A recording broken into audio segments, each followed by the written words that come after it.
Hello students, और आज आपको क्वेश्चन कराया जाएगा question number 8, topic number 3, chapter number 3 और क्वेश्चन नंबर है 8 है साझेदारी का पुनर्गठन, रिकंस्टिट्यूशन ऑफ पार्टनरशिप। ओके, इसमें क्या दिया है क्वेश्चन में? सबसे नई चीज जो क्वेश्चन में दी है हमें यहाँ पर कि क्वेश्चन में न्यू रेशियो नहीं दिया है हमें। सबसे मेन यही प्रॉब्लम है इस क्वेश्चन की। जैसे 3 पार्टनर दिए हुए क्वेश्चन पढ़ रहे हैं, पहले देखिए। ए, बी और सी साझेदार हैं जो लाभ हानि को समान अनुपात में बांटते हैं। A B C are partner sharing profit and loss equally. कैसे बांटते हैं? बराबर बराबर। साझेदारी का पुनर्गठन, क्वेश्चन नंबर 8। और जैसा कि आप सब जानते हैं कि ओल्ड रेशियो में से न्यू रेशियो माइनस किया जाता है। माइनस में होता है तो गेन और प्लस में होता है तो सेक्रीफाइस यानी त्याग। ये हम कर रहे हैं टॉपिक नंबर 3। तो पार्टनर कितने हमारे पास? ए बी सी। तो ए बी सी यानी 3 व्यक्ति हैं, 1 2 और 3 व्यक्ति हैं। तीनों आपस में प्रॉफिट एंड लॉस कैसे बांटते हैं? बराबर इक्वल। बराबर बांटते हैं तो 1/3 1/3 और 1/3 1/3 1/3 1/3। अब क्वेश्चन में जो नई बात है वो दिया है न्यू रेशियो, नया अनुपात। क्वेश्चन मार्क, नया अनुपात नहीं दिया। मुख्य समस्या यही है इस क्वेश्चन की। तो सबसे पहले हमें न्यू रेशियो निकालना पड़ेगा। न्यू रेशियो के लिए ए बी सी तीनों ने आपस में डिसाइड किया कि फ्यूचर में सी को 1/7 हिस्सा मिलेगा। कितना मिलेगा? 1/7। अब 1/7 जब सी को मिलेगा तो ए और बी को क्या मिलेगा? यही मुख्य प्रश्न है इसका। यही चीज समझने की है, और इस क्वेश्चन को समझ लोगे तो आगे जो 4 चैप्टर आ रहा है वो आसान हो जाएगा आपका। कई क्वेश्चन इसी प्रकार के हैं, ये ध्यान रखना। तो जब न्यू रेशियो आप देखते हैं, क्वेश्चन है पढ़ते हैं आगे। सी को उन्होंने 1/7 भाग भविष्य में तय किया। C will receive 1/7 share profit in future. भविष्य में कितना मिलेगा उसे? 1/7 हिस्सा मिलेगा। तो इसका मतलब एक कॉमन सेंस लेते हैं। जब आप जिस रूम में हैं उस रूम में वो रूम 1 होता है कि 2 होते हैं? 1। जिस हॉल में हम पढ़ते हैं, जिस क्लास में पढ़ते हैं, 1 होते हैं कि 2? 1। इसी प्रकार फर्म मतलब पार्टनर का ग्रुप, वो क्या कहलाता है? 1। जब 5 उंगलियां ये पार्टनर हैं और बंद होने के बाद मुट्ठी बन गई तो कितनी हो गई? 1। इसीलिए ध्यान रखना, मुख्य कंसेप्ट है क्वेश्चन। जब हमारे पास हमने कहा सी को 1/7 मिलेगा तो किस में से मिलेगा? मान लीजिए हमारी क्लास रूम में 3 लोग हैं, ए और बी और सी, और हमने उसमें से कहा सी तो मैं ये वाली रूम, ये वाला कॉर्नर हम दे देते हैं। तो बाकी बचा हुआ क्लास का हिस्सा किसका हो जाएगा? बी का और सी का। किसका होगा? बी का और सी का। फिर समझो कंसेप्ट को। पूरी क्लास कितनी है? 1। उसमें कितने लोग रह रहे हैं? ए बी और सी। हमने सी को फिक्स कर दिया सी। तुम्हारा हिस्सा 1/7 1/7 है। तो बाकी बचा हुआ हिस्सा किसका होगा? तो बाकी बचा हुआ हिस्सा होगा ए का और बी का। मेन बात ध्यान समझ। माना कि फर्म का संपूर्ण भाग 1 है, ये मानना पड़ता है अपने को। लेट पार्ट ऑफ फर्म 1, यानी क्लास पूरी कितनी? 1। 5 उंगली मिलकर मुट्ठी कितनी? 1। रूम कितना? 1। अब रूम में ए बी सी रह रहे हैं और रूम में सी से कहा तुम्हें ये हिस्सा दे दिया, तो बाकी रूम का हिस्सा किसका होगा? जो बचे हुए पार्टनर हैं, बचे हुए कौन कौन हैं? ए और बी। सी को तो दे दिया अपन ने। तो ऐसे क्वेश्चन में कह रहा है कि सी का हिस्सा 1/7 है फर्म में, तो बाकी हिस्सा किसका होगा? बाकी हिस्सा पर ए का और बी का। इसी प्रकार फर्म का जो टोटल पार्ट होता है, फर्म होती है, फर्म का जो टोटल प्रॉफिट होता है वो 100% होता है। 100% में से जब कुछ परसेंट सी को दे दिया तो बाकी बचा हुआ परसेंट किसका होगा? ए का और बी का। इसी प्रकार से इस रूम में हमने जब पूरा फर्म में से फर्म का हिस्सा कितना है? 1, और 1 के अपॉन में 1 रख लिया, कोई फर्क पड़ा क्या? 1 के अपॉन में 1/1 कोई फर्क पड़ा क्या? नहीं पड़ा। एक का भाग 1 में देंगे तो वही का वही आएगा, 1 का डिवाइड 1 में करेंगे तो वही का वही आंसर आएगा। तो 1/1। अब इसमें से 1/1 में से माइनस कितना कर दिया हमने? जब पूरा हिस्सा फर्म का 1 है तो 1 है, 1 में से 1/7 सी का चला गया, तो बाकी हिस्सा किसका बचेगा? डी। बाकी हिस्सा जब सी का चला गया तो बाकी हिस्सा बचेगा ए का और बी का। इसका बचेगा बाकी हिस्सा। देखना क्वेश्चन को ध्यान से।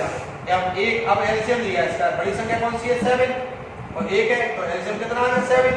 नीचे की संख्या क्या देती है? भाग, डिवाइड। ऊपर से क्या करते हैं? मल्टीप्लाई, गुणा। 1 का भाग 7 में दिया तो 1 7 जा 7 और 7 बन जा और 7, 1 का भाग 7 में 7 बार गया और 7 का गुणा 1 में किया तो 7 एकम 7, 7 बन जा 7 माइनस 7 का भाग 7 में 1 बार गया, 7 एकम 7, 7 बन जा 7। 1 का गुणा किसमें किया? 1 में, 1 एकम 1, 1 बन जा 1। 7 में से गया क्या बचा? 6 बटे में। ये क्या है? रिमेनिंग पार्ट है। क्या है ये?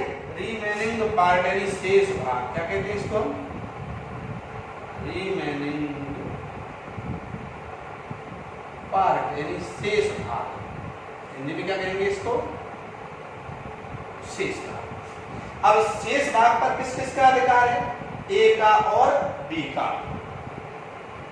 शेष भाग पर अधिकार है ए और बी का। तो अब एक शेष भाग में इंटू करेंगे, गुणा करेंगे, शेष भाग में गुणा करेंगे ए और बी के अनुपात में। तो ए और बी का अनुपात कितना था? सर आप कहोगे सर ए और बी का अनुपात सर 1/3 1/3 है। तो यहाँ कितने हैं पार्टनर? ए, बी और सी। तो बटे में कितना है? सभी के अपॉन में कितना है? 3 3 3। अब यहाँ बचे, जब इस 1/1 में से हमने सी को हिस्सा दे दिया, सी का पार्ट निकाल दिया, सी का शेयर देने के बाद जो रिमेनिंग पार्ट शेष भाग है वो किसका? ए और बी का। तो ए और बी कितने पार्टनर है? अब ए और बी तो 2 ही पार्टनर है ना, तो अपॉन में क्या आ गया? 1/2 1/2, 1/2 और 1/2। That is straight. अब यहाँ देखिए शेष भाग जो बचा हुआ है वो ए और बी का है, तो शेष भाग में गुणा करेंगे ए और बी के अनुपात का। यहाँ देखिए न्यू रेशियो ऑफ ए, तो ए का अनुपात पहले से अभी कितना है? 1/2। अभी दो पार्टनर है तो 1/2। अब 1/2 में किसका गुणा करेंगे? शेष भाग का, रिमेनिंग पार्ट का। शेष भाग 6/2, 6 एकम 6, 2 7 14, 6 बन जा 6, 2 7 बन जा 14। आ गया? ये गुणा कर दिया। ये नया बात निकाल रहे, न्यू रेशियो निकालने की प्रोसेसिंग है हमारी ये, कैलकुलेशन ऑफ न्यू रेशियो। अब यहाँ पर कैलकुलेशन न्यू रेशियो, अब इसको डिवाइड कट रहे हैं कि काट के देखो, तो 2 से कटा है, 2 तिया 6, 2 7 14, ये मैंने काट दिया, 2 तिया 6, 2 7 14, कट गया, 3 ही आ गया, 7 ही आ गया भाई। तो ये छोटा हो गया, रेशियो का मतलब होता है इसको डिवाइड कर दो, छोटा कर दो। जैसे 2 से हमने डिवाइड किया, 2 3 जा 6 और 2 7 जा 14। यार ये किसका आ गया? न्यू रेशियो ऑफ ए 3/7, 3/7। अब न्यू रेशियो ऑफ बी, शेष भाग कितना? 6/7। बी का अनुपात कितना? 1/2। 1/2 में गुणा किया किसका? 6/7 का, तो वही सेम आएगा 6/14। काट देंगे, छोटा कर देंगे 3/7, क्योंकि ऊपर की संख्या और नीचे संख्या एक सी है। अब न्यू रेशियो किसका करना है? सी का। तो सी का तो पहले से हिस्सा तय फिक्स है, कितना हिस्सा है सी का? 1/7, 1/7, 1/7 तो ये उसका हिस्सा दिया हमने। अब देखो ऊपर का टोटल नीचे के टोटल के बराबर होना चाहिए तो क्वेश्चन सही है, नहीं तो क्वेश्चन गलत है हमारा। तो न्यू रेशियो ए बी और सी, 3 3 और 1, 3 और 3 6 और 1 7, 3/7, 3/7, 3/7। आगे कि नहीं आ गया? इस प्रकार से ये हमारा जिसकी हमें जरूरत थी वो न्यू रेशियो हमारा निकल आया। न्यू रेशियो क्या आ गया हमारा क्वेश्चन मार्क में? अब 3 3 1, 3/7, 3/7, 1/7, बटे को बाय बोलते हैं, ठीक है। इस प्रकार से ये हमारा न्यू रेशियो निकल आया। अब न्यू रेशियो निकलने के बाद अब हमें क्या करना पड़ेगा? अब हम वही प्रोसेस करेंगे, जब अभी हमारे पास ओल्ड था, केवल पुराना अनुपात था, अब नया भी आ गया, तो पुराने में से नए को माइनस करेंगे और नए को माइनस करने के बाद गेन और सेक्रीफाइस निकालेंगे। तो जो अब तो अगले स्टेप आ गए हम, अगले स्टेप पे देखेंगे आप लोग इस प्रकार से। अब अगला स्टेप हमारा ये आ गया यहाँ पर हाफ क्वेश्चन।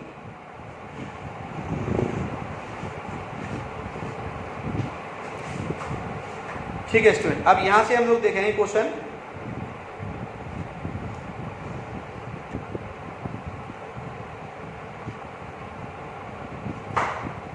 ओके स्टूडेंट्स,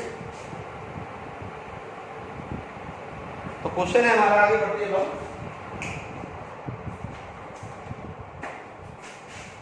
अब यहाँ देखेंगे, यहाँ के इस तरफ देखेंगे यहाँ। तो सबसे पहले कैलकुलेशन ऑफ गेन और सेक्रीफाइस रेशियो, जैसा कि आप पहले करते आए उस चीज को, त्याग और प्राप्ति अनुपात जानते हो। इसे मेरा 3 और 7 का एलसीएम लिया, 3 और 7 दोनों संख्याएं अलग अलग हैं, 3 और 7, तो 3 × 7 = 21, ये एलसीएम आ गया। सबसे ज्यादा यही दिक्कत आती है आपको, ये एलसीएम निकाल दिया हमने। ओके, अब एलसीएम निकालने के बाद देखिए आप लोग, एलसीएम निकाल दिए हमने। अब एलसीएम का सबसे पुराना अनुपात रखो, पुराना रखा, फिर नया रखो, नया भी रख दिया हमने। अब पुराने में से नए को माइनस किया, तो जो प्रोसेस पहले करते थे वही प्रोसेस किया अपन ने। ये गेन और सेक्रीफाइस निकाल देते सब लोग भाई। नया अनुपात पुराना दोनों दिए हमें, नए में से पुराना, नए में से पुराना, नए में से नहीं, गलत, पुराने में से नया घटाते हैं। किस में से घटाते हैं? पुराना माइनस नया, पुराना माइनस नया, पुराना माइनस नया। तो ये गेन और सेक्रीफाइस हमारे पास आ गया। अब गेन और सेक्रीफाइस में से हम क्या डिस्ट्रीब्यूट करेंगे, आपको अच्छी तरह आता है। अब नई चीज थोड़ा बता रहे हैं यहाँ पे। क्वेश्चन में कभी भी 3 चीजें, goodwill, distributable entry in gain and sacrifice ratio, नई चीज बता रहे हैं, ध्यान रखो। त्याग एवं प्राप्ति अनुपात में बांटने योग्य एंट्री। अगर क्वेश्चन में हमें गुडविल दिया हो तो वो, रिजर्व एंड सरप्लस दिया हो तो वो, प्रॉफिट दिया हो तो वो, इन तीनों को प्लस करेंगे। क्या करेंगे? प्लस। और प्लस करने के बाद आपस में डिस्ट्रीब्यूट किसमें करेंगे? गेन और सेक्रीफाइस में। जैसे क्वेश्चन में हमने पढ़ा इसमें, तो हमें केवल इसमें गुडविल दिए, देखिए ख्याति का मूल्यांकन 42,000 रुपए हुआ और कुछ भी नहीं दिया। तो ये दोनों चीजें ले रहे हैं, देखिए ये केवल यहाँ दिया 42,000 आ गया। कितना आ गया? ये ले रहा है और ये भी ले रहा है, कुछ नहीं है। तो टोटल कितना हो गया? 42,000। और जो 42,000 रो से किसमें बांटेंगे हम? गेन और सेक्रीफाइस रेशियो में। और फिर क्या बना देंगे? एक जर्नल एंट्री। जर्नल एंट्री जानते हो आप, जो गेन है ए और B, A capital account debit, B capital account debit कहाँ आएगा? डेबिट में। और सी कैपिटल अकाउंट कहाँ आएगा? क्रेडिट में आएगा। ठीक है ना? ओके स्टूडेंट्स, कर लेंगे ना इसके आगे? करने का प्रयास करना, नहीं करोगे हम कल बताएंगे आपको नेक्स्ट वीडियो में। ओके, तब तक के लिए बेस्ट ऑफ लक। आप बार बार चैनल पर जाएं, देखें। यूट्यूब चैनल पर भी सारे क्वेश्चन पड़े हुए हैं, तो वहां भी जाए, वहां भी जाके देखें स्टूडेंट, और अच्छे से पढ़ें, रीडिंग करें। नहीं आएगा फिर दोबारा वीडियो देखें, क्योंकि ओके, बेस्ट ऑफ लक।